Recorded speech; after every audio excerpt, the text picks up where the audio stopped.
Hello everyone, my name is David. Today I repeat this video. Let's get started. Never before in history there have been so many people on Earth as right now. Our numbers have skyrocketed from 1 billion in 1800 to 2.3 billion in 1940 to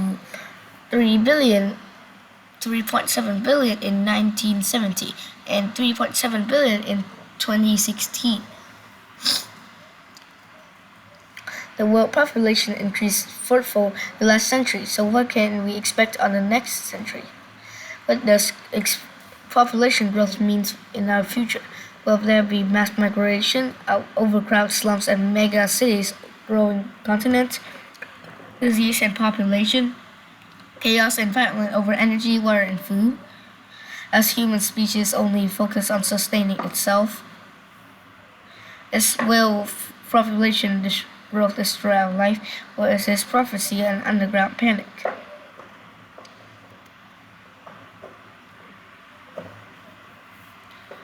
In the 1960s, the population growth reached an unpardonable rate, which led to apocalypse prophecies. The poor would procreate endlessly and overrun the developed world. The legend of overpopulation was born. It turns out high birth rates of the population explosions are not permanent features of culture or countries, but rather than a four-step process of the thing going through. Demographic transformation. Most countries has been doing the transformation, while other countries are doing it right now.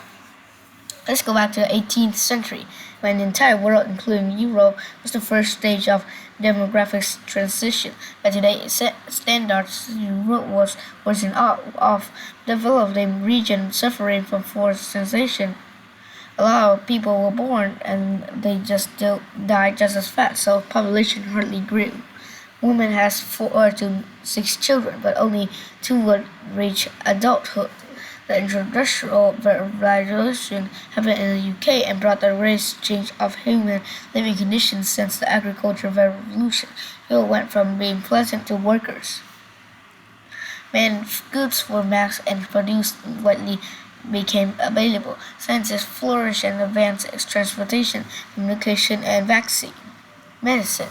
The roles of women in social shifted condition for everything.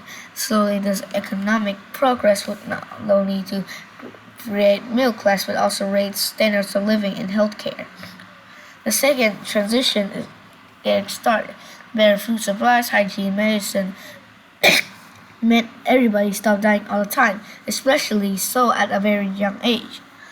Result was a population explosion, doubling the UK's population between 1750 to 1850. The main reasons family used to have a lot of children and only a few of them likely to survive. But now that's changed. The third stage of transition was in motion. Fewer babies will convince population growth. Eventually a balance emerged. Fewer people would die and fewer children were born, so death rate and birth rate become stable. Britain has reached a fourth stage of demographic transition. This didn't only happen in the UK, more countries went to the fourth stage. First, many birth and deaths due to bad living condition. Second, better living condition leading to fewer deaths and population explosion. Third, fewer deaths and resulting fewer birth and population growth began to end. But birth rates have dropped so much, why is the population still growing so fast? While children born in the population of the explosion in the 70s and 80s having kids themselves now, leading to a notable spike in overall exploded population, but they are having fewer children in average with parents. The average today is 2.5. It was 5 40 years ago. So as this generation gets older, the fertility declines further, which the rate of population growth and kept growing. This is true for every country. In the West, we tend to overlook progress in other worlds, but actually most of the countries have made to the fourth stage. But look at Bangladesh. In 1971, the average woman has 7 kids, but 25 of them would die before the age of 5. In 2015, the mortality rate was going down to 3.8 in women only have 2.2 kids on average. This is rule, not an exception, and we just had a head start.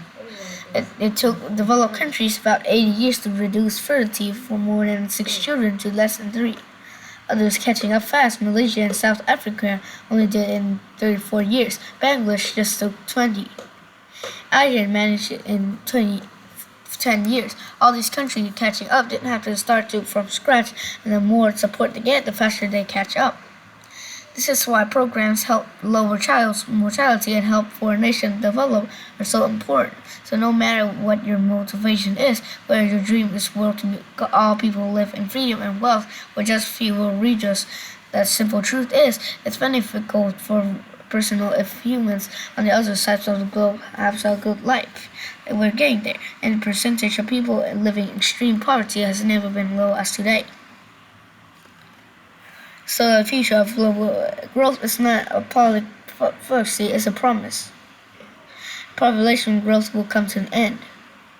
The UN forecasts that 12 billion humans will never be born at all. At the development level of the world rises, the numbers of people are higher and their education will increase tenfold. Countries who are in need help in advanced development instead. More people is going to mean more people advance our species. So that's the end of the video. Thanks for listening. Goodbye.